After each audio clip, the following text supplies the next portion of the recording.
Well, of course, it is raining Rayner, isn't it? The Daily Mail have led with this headline today, and it's across two headlines at least for what we know now. Rayner used top wealth protection firm in deal over house. We're going to be digging into that one because I think this is absolutely outrageous, stinking hypocrisy from the Deputy Prime Minister.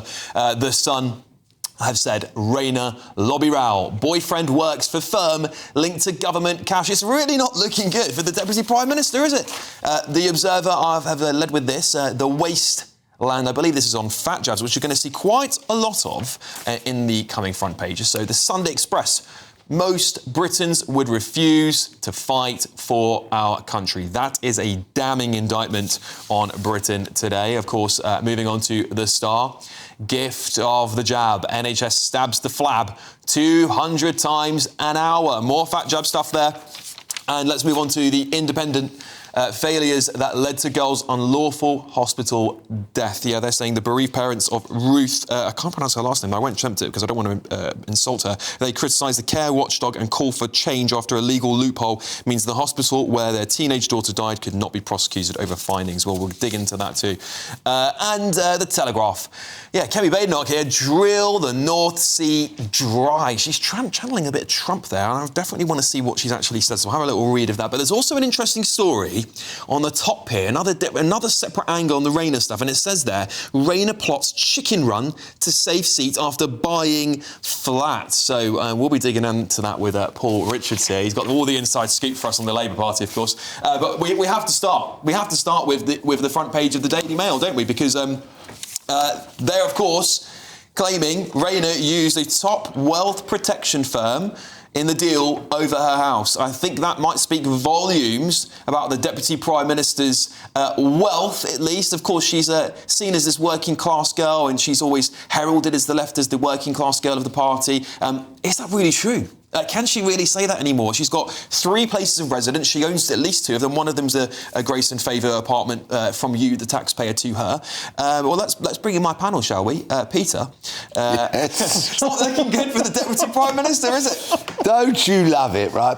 When these politicians, put themselves up as, I'm a man of the people, I'm a woman of the people, and then they do things like this. Goodness knows what jiggery-pokery, whether it's legal or otherwise, that Rayner's up to, leaping through financial hoops by the looks of it. And then you get clowns like Lammy want to have a picture fishing and they don't even have a rod licence. They got offered. It was another 2-tier justice because the Environment Agency said, actually, we'll prosecute everybody, but you get off. And it was me who tricked him up over it anyway. They just, we are of the people, we are for the people. No, you're not.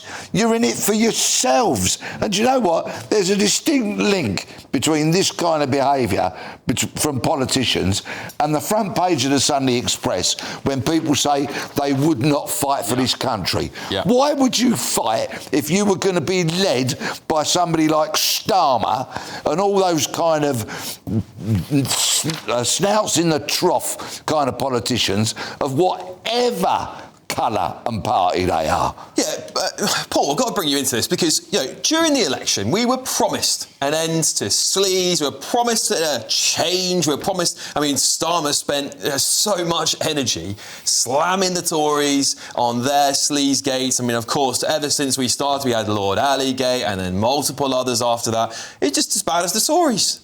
Well, where's the sleaze? The story on the front page of the Mail is that she's used a law firm to do the house that she's bought. Well, everyone does that. Everyone does that. You have a solicitor to buy fair enough. Alex, so that's not a story. But it does stink, doesn't it? The Grace and Favour House, Admiralty House, she doesn't own that any more than the King owns Buckingham Palace or the Prime Minister owns... Is it her main residence? Her main residence is the flat she's bought in Hove. Yeah. Oh, so is she paying the council tax she should on the Grace and Favour gaff? She's lost the family home in her constituency in Greater Manchester because of a divorce. Well, OK, let's read out some of Angela's old tweets here because I think these are relatively revealing because she said, and this is going back to November 2017 when Jeremy Corbyn was leader, she says, at Jeremy Corbyn, correct to raise tax dodging issue. The public are furious with those who get away with tax avoidance while they pay. She's paid the tax.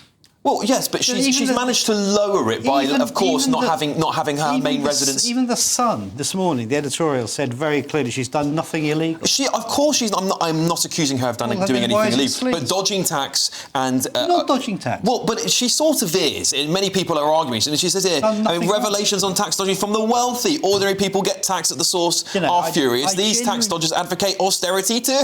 I genuinely think she's a breath of fresh air in our politics. We like authentic politicians. We don't like the old drab suits, just boring old blokes. People like Farage. But this isn't authentic, is it? That's the problem. Farage has got 4 houses, so where's the strength? Paul, Farage isn't out there complaining about it. Paul, you're on first name terms with Rayner, right? Is she going to commute from Hove to Parliament every day? No, because when she's on call as the Deputy Prime Minister, she's in Admiralty House. She's 5 minutes from Cobra in case there's a terrorist attacker in. Yes. So what's going to be her main residence then? Hove. Where's she going? She's going to spend more time in Hove than she is at Admiralty House. Come on, let's have a time and motion study on her. Well, what about her constituency? Linda, over to you. Go on. Yeah, this is the thing. She's got to. You can massage any amount of words around to make this sound okay.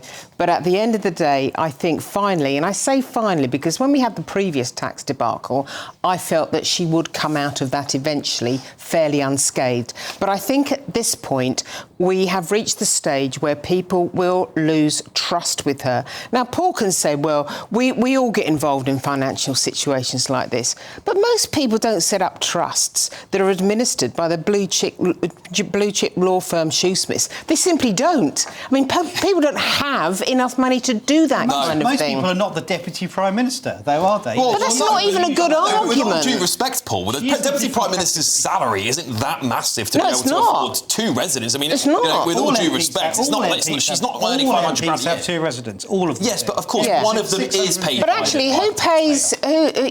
So she's got the Grace and Favour home. Who pays the extra bills for that? Well, I believe we do. We do. I believe we do. You pay a peppercorn. Taxpayers do. You pay a peppercorn of 10% of your salary, so she pays about 6 grand. She does, but everything else the taxpayer foots the bill. She's sleeping in the same bed. She's not on 60 grand a year. No, she's on a bit. Yes, but she's obviously got the top up because she's in the cabinet. But you pay your 10%. But it's 90 grand as an MP, right? I just get the feeling a grand for being a secretary. She's someone who likes shiny things. Well, I think it's champagne socialism. That's what I think. She's not champagne socialism. Oh, she's having champagne on the beach in Brighton and Hove. It was rosé. Let's get it right. Come on. She's a rosé socialist. Tomato. So if she commutes from Hove, which people do. Yeah, I know that. By train or by car? It's an hour into Victoria and 10 minutes down the road to Parliament. And will she claim those travel expenses then? How do I know that? No, well, you're on first name terms with her.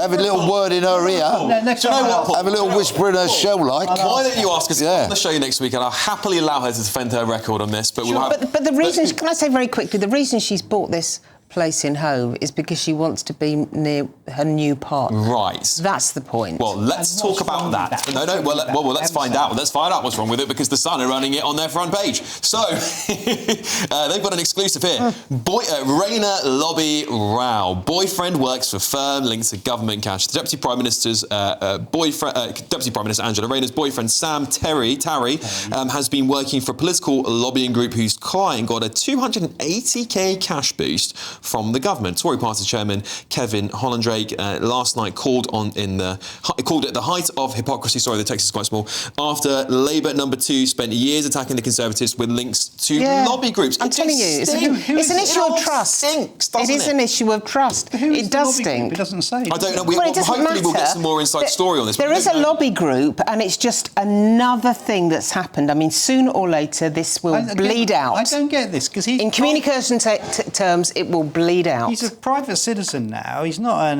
MP. No, that's true. We deselected him, if you remember. Yes. And then we put in someone else instead. Why?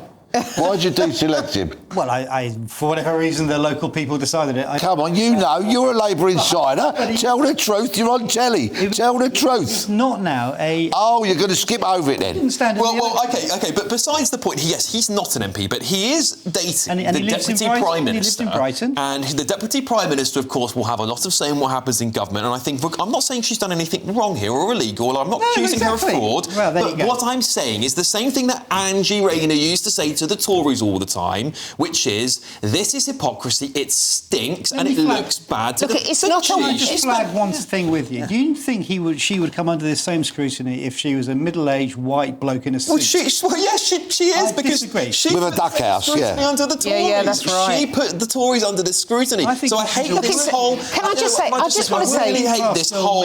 I hate this whole. Oh, scrutiny. she's a woman. She's working class. Oh, yeah, The we need Tories to get came under past it, sleaze but we need to get allegations past left, it. right, and centre. We need to get past it. People care because she's the deputy prime minister and she's flouted by the left as this working class gal who goes out partying in Ibiza. She's not. She's a extremely wealthy woman with 3 residences. Look, we've got to.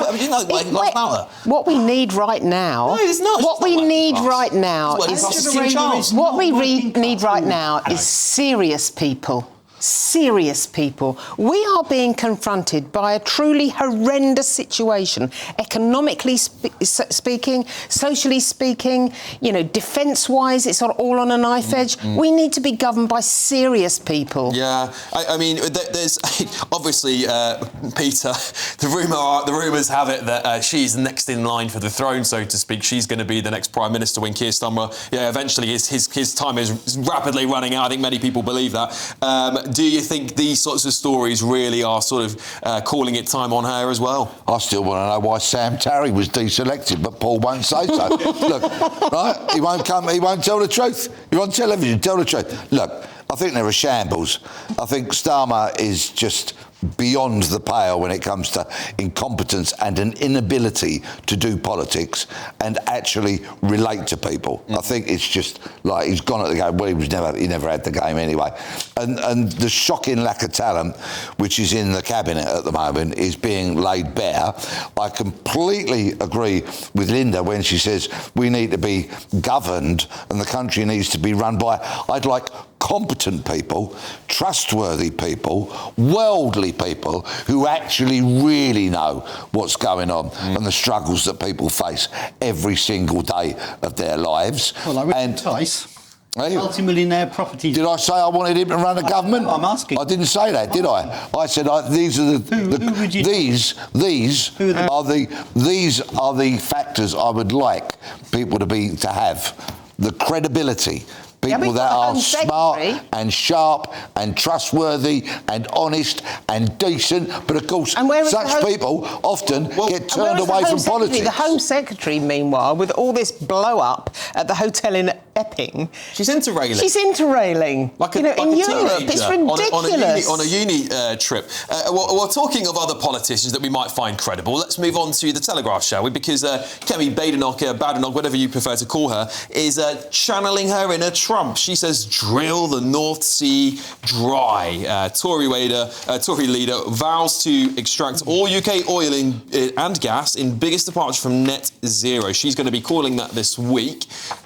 This is going to resonate with many people at home because, of course, many people hate net zero, including me. I think this is a stealth tax on the British people. But, of course, it was the Tories who brought in net zero so enthusiastically. They started all of this. So I think Badenoch is doing her best to desperately try and get away from this net zero green loony image they seem to have grown and maintained. But I don't know how this is going to go down on her party, Linda, because, of course, many Tories still say, actually, we need to continue the green agenda. Actually, I mean, Paul raised a really good point. It says the headline is drill the North Sea dry, says Badenoch. It's kind of like Trump-esque, isn't it, in that sort of tone. The fact is, what really puzzles me about Kemi Badenoch is she's always trying to be like someone else, like Margaret Thatcher, like the Argentinian Premier, like Donald Trump. I mean, most politicians with integrity, the kind of qualities that Peter has just said politicians should have, are comfortable in their own skin. Yep. That is why they resonate with people and why they can properly engage with people. If you continue with this kind of inconsistency and copying other people, everyone will see through it. Yeah, and Peter, she wrote this ridiculous piece. I think it was ridiculous. I think it was for the Times or for someone. But she basically called people who still wanted Robert Jenner as leader sore losers. I mean, she really slammed her own party for a whole article, which is completely bizarre. Now, of course, she's channeling Trump. The Tories just totally lost. I find Kemi Badenoch deeply uninspiring. I really do. And I've tried, I've watched and listened and read and given her a try and all of that, but am not inspired by her. I think there's an element of what Linda says is perhaps very true, that she's always behind the ball, isn't she? She always latches on to something that somebody else has said, regurgitates it, try to package it up as her own original, and I think sadly she's failing. And I'm clearly not alone if you look at the polls. Yeah, I think they're still trailing third place despite the chaos of this government. I think it's very important that Kemi Badenoch is the leader of the Conservative Party at the next election.